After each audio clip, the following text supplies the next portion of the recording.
आज सदन के सामने एक संविधान संशोधन विधेयक और 2 विधेयक विचार के लिए रखे हुए हैं, जिस पर चर्चा हो रही है।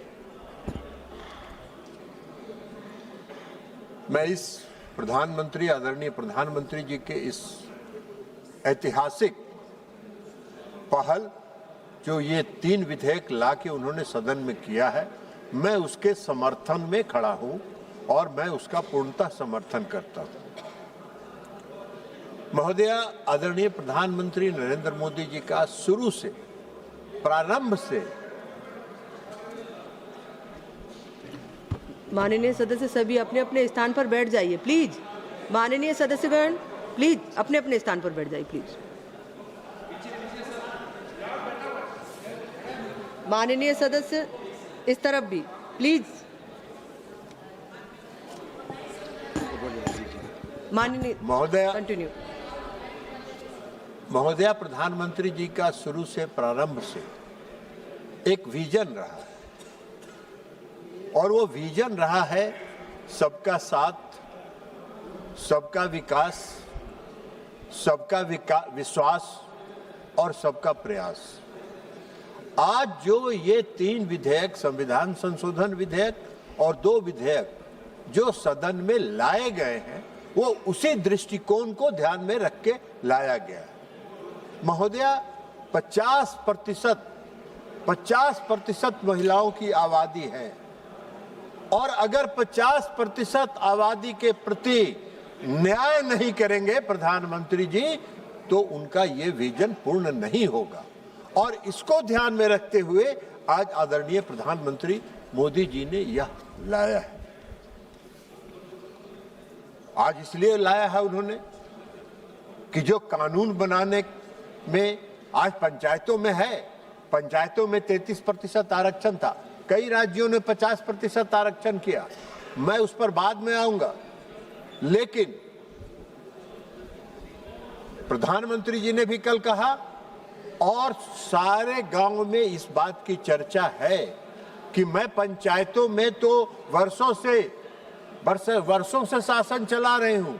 इस देश का कानून बनाने में, राज्य के कानून बनाने में मेरी भागीदारी कब होगी? और इसको ध्यान में रखते हुए प्रधानमंत्री जी ने उन 50% महिलाओं के प्रति न्याय किया है और न्याय करके यह बिल लाने का काम उन्होंने किया।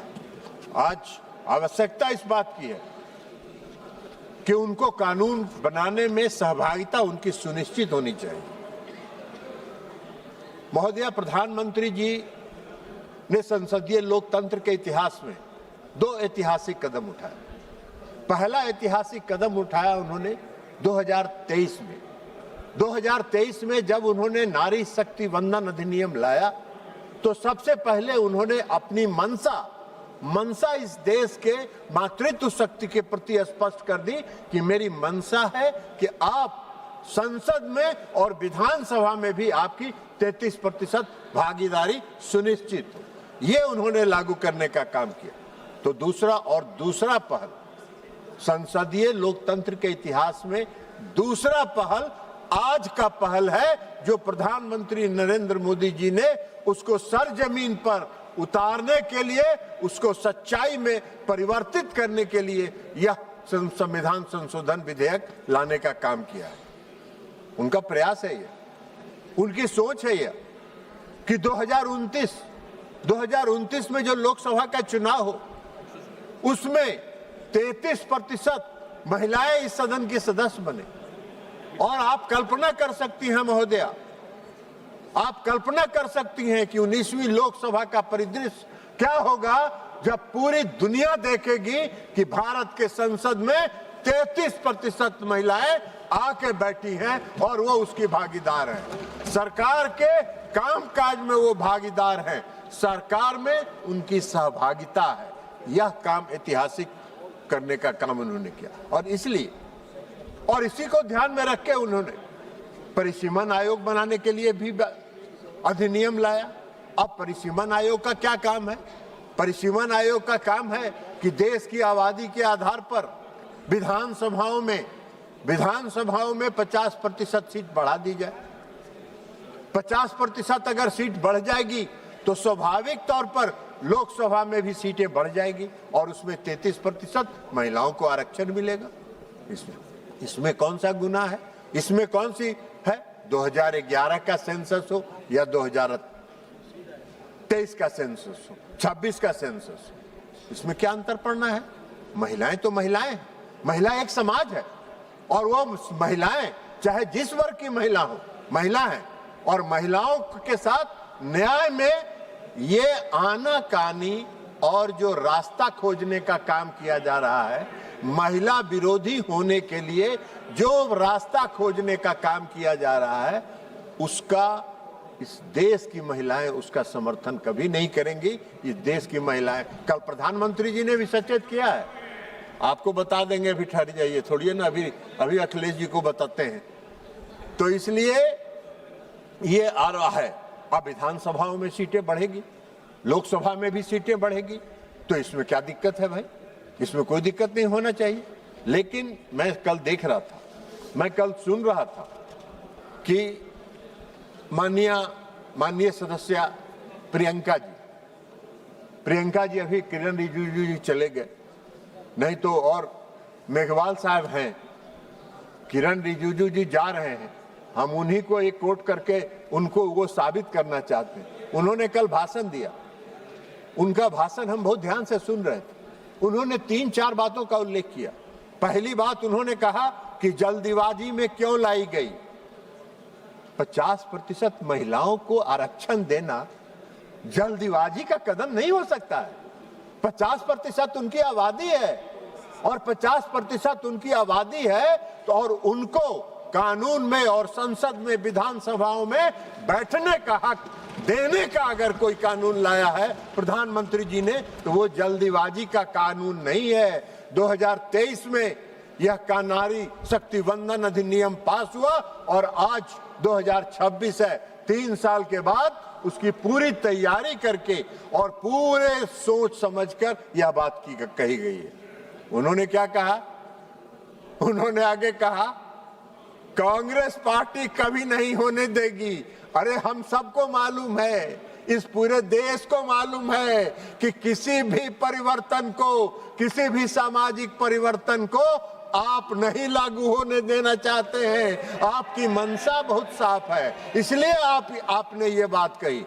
अब ये बात अगर कांग्रेस का कोई दूसरा सदस्य कहता तो मुझको लगता कि चलिए भाई अनजाने में कह दिया हो, लेकिन कांग्रेस की टॉप लीडरशिप में श्रीमती प्रियंका गांधी जब ये बोल रही है सदन में कि हम इसको कभी नहीं लागू होने देंगे, तो मुझको आश्चर्य हुआ इस बात का कि ये कांग्रेस पार्टी की सोची समझी राजनीति है। ये उनकी रणनीति है कि कोई भी ऐतिहासिक कदम जो इस देश में क्रांति, जो सामाजिक क्रांति लाने वाला कदम है, उसका समर्थन कभी कांग्रेस पार्टी नहीं करेगी। यह उनकी मंशा स्पष्ट करती है। उन्होंने एक बात और कहा, उन्होंने कहा कि सर्वदलीय बैठक नहीं बुलाई गई। अखबारों में खबर छपती रही, अखबारों में खबर सुनते रहे और एक बैग सदन के में बिल लेके आ गए। अर्जुन मेघवाल जी, किरण रिजिजू जी चले गए, माननीय संसदीय कार्य मंत्री माननीय अर्जुन मेघवाल जी यहाँ बैठे हुए हैं, संसदीय कार्य मंत्री वो भी हैं। वो बताएं कि सर्वदलीय बैठक बुलाई गई थी कि नहीं। सर्वदलीय बैठक बुलाई गई थी और कांग्रेस पार्टी का प्रतिनिधि उस बैठक में शामिल नहीं हुआ, बार बार आग्रह करने के बावजूद। आपकी मंशा तो पहले से स्पष्ट थी, आपकी मंशा तो दिख रही थी कि आप कौन सा काम करना चाहते हैं।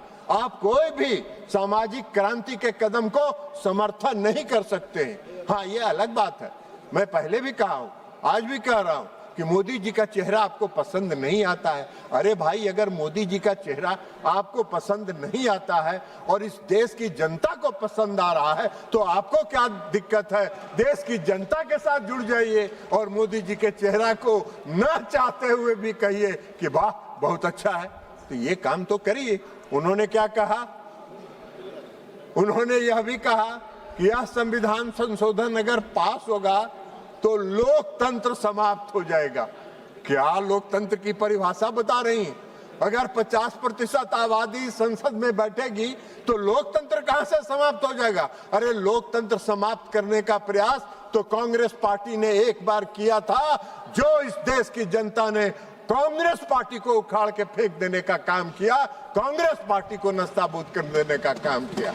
इस देश में, इस देश के लोकतंत्र की जड़ इतनी मजबूत है कि कोई चाह के भी इस देश के लोकतंत्र को समाप्त नहीं कर सकता है। इस गलतफहमी में नहीं दीजिए। तो सभी तर्क उनके जो तर्क थे, कल मैंने सुना बहुत विस्तार से उनका भाषण, थोड़ी मीठी आवाज में बोलती हैं। अभी नहीं हुआ है खत्म मैडम, इतना जल्दी मुड़ी मत हिलाइए, अभी समाप्त बचा हुआ है बहुत कुछ। तो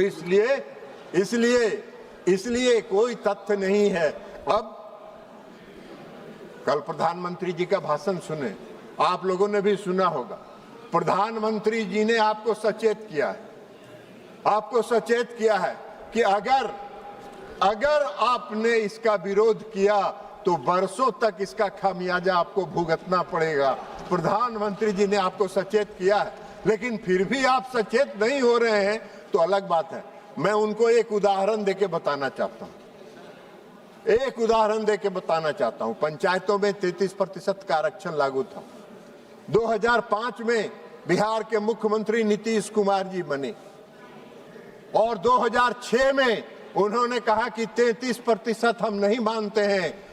हम इस देश में महिलाओं की आबादी और इस राज्य में महिलाओं की आबादी 50% है। हम 50% पंचायती राज व्यवस्था में नगर निकाय में आरक्षण देंगे। और सिर्फ उन्होंने पंचायतों में और नगर निकाय में आरक्षण नहीं दिया, मुख्यमंत्री नीतीश कुमार जी ने एकल पद जो प्रमुख का पद होता है, जिला परिषद के अध्यक्ष का पद होता है, सरपंच का पद होता है, उस पर भी आरक्षण उन्होंने दिया। लालू प्रसाद जी उसमें विरोध में थे, एनडीए की सरकार थी। लालू प्रसाद जी ने उस नीतीश जी के फॉर्मूले का विरोध किया और आज तक उनको खामियाजा भुगतना पड़ रहा है। आज तक बिहार की जन एनडीए, मैंने देखा है बिहार के एनडीए के साथ वहां की महिलाएं 100% खड़ी होती हैं। आप इस बार के चुनाव का वोट निकाल के देख लीजिए। अखिलेश जी, हम आपको कहेंगे, मेरे मित्र हैं, उनसे सचेत रहिए, उनके चक्कर में मत पड़िए, उनके चक्कर में पड़ के वो गायब हो चुके हैं। इस बार के विधानसभा के चुनाव का आप रिजल्ट देखिए। 84 ऐसी सीट है जिसमें पुरुषों से 10% ज्यादा महिलाओं का वोट गिरा है और एनडीए के पक्ष में गिरा है। ऐसा क्यों अन्याय कर रही हैं आप मैडम? अन्याय मत करिए, आप ऐसा अन्याय मत करिए। मेघवाल जी कह रहे हैं कि कुछ उनकी पार्टी का टाइम दे दीजिए इधर। बोलिए मेघवाल जी। अब 2023 से मातृत्व शक्ति इंतजार कर रही। 2023 में जब नारी शक्ति वंदन अधिनियम आया, उस समय से इस देश की मातृत्व शक्ति इंतजार कर रही है कि मुझको कब मौका मिलेगा। और जब प्रधानमंत्री जी ने आज उनको मौका दिया तो आप विरोध में खड़े हो गए। अरे ऐसा क्या है? और आज जो प्रधानमंत्री नरेंद्र मोदी जी ने इस सदन में जो बिल लाया है उनके नेतृत्व की सरकार ने, वो उसी भावना को जो मातृत्व शक्ति 2023 से इंतजार कर रही है, उसकी उस भावना के अनुरूप, उसकी भावना को संतुष्ट करने के लिए उन्होंने इस संविधान संशोधन विधेयक को लाया है इस सदन में। और इसलिए हम विपक्ष से अपील करेंगे, हठ धर्मिता छोड़ दीजिए, हठ धर्मी मत बनिए, रास्ता मत खोजिए, इधर उधर बाएं दाएं जाने का रास्ता मत खोजिए। अगर आपने विरोध किया तो प्रधानमंत्री जी ने जो कहा है सच कहा है। अगले 20-25 वर्षों तक आपको उसका खामियाजा भुगतना पड़ेगा।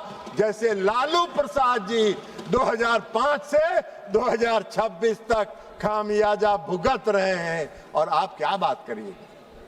कल प्रियंका जी बोल रही थी, आपने क्यों नहीं पास कराया? अरे प्रियंका जी, अटल बिहारी वाजपेयी जी की सरकार ने इस सदन में 4 बार यह प्रयास किया कि महिला आरक्षण विधेयक पारित हो।